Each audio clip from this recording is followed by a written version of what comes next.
بسم الله الرحمن الرحيم. عن ابي هريره رضي الله تعالى عنه قال قال رسول الله صلى الله تعالى عليه وسلم: من نفس عن مسلم كربة من كرب الدنيا نفس الله عنه كربة من كرب يوم القيامة. رواہ ابو داؤد۔ نبی کریم صلی اللہ علیہ وسلم نے ارشاد فرمایا، جس نے کسی مسلمان سے دنیا کا ایک چھوٹا سا دکھ بھی دور کیا، اللہ اس سے قیامت کے دن کا ایک بہت بڑا دکھ دور فرمائیں گے۔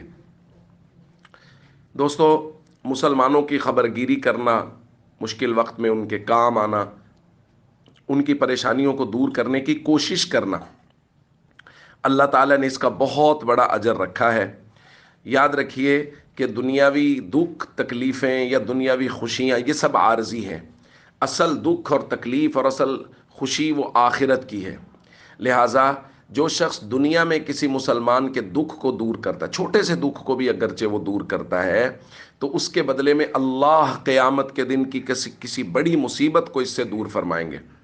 اور قیامت کے دن کی مصیبت بہت بڑی مصیبت ہے، اس دن کا دکھ بہت بڑا دکھ ہے۔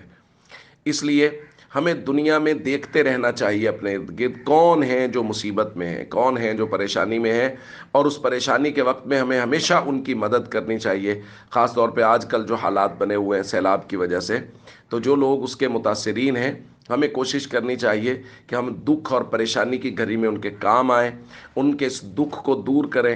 ظاہر ہے ہم جو دکھ کو دور کرنے کی کوشش کریں گے، ہم ان کو 2 وقت کا، 5 وقت کا، 10 وقت کا، 1 مہینے کا زیادہ سے زیادہ راشن کھانا وغیرہ مہیا کر دیں گے، لیکن ظاہر ہے ان کے تو گھر بار بہہ گئے ہیں، کاروبار ختم ہو گئے ہیں، جو زمینوں پہ کام کرتے تھے زمینیں ختم ہو گئی ہیں۔ آج ہم یہاں سے ہو کے جا رہے ہیں تو انہوں نے کہا جن زمینوں پہ سیلاب آیا وہ قابل کاشت ہی نہیں رہیں گی کئی سال تک۔ تو ہماری طرف سے جو ان کا دکھ کا مداوع اور درد کا مداوع ہو رہا ہے وہ بہت تھوڑا سا ہے، لیکن یہ بھی اللہ کے ہاں اتنی بڑی چیز ہے، اللہ اس کی بہت قدر فرماتا ہے۔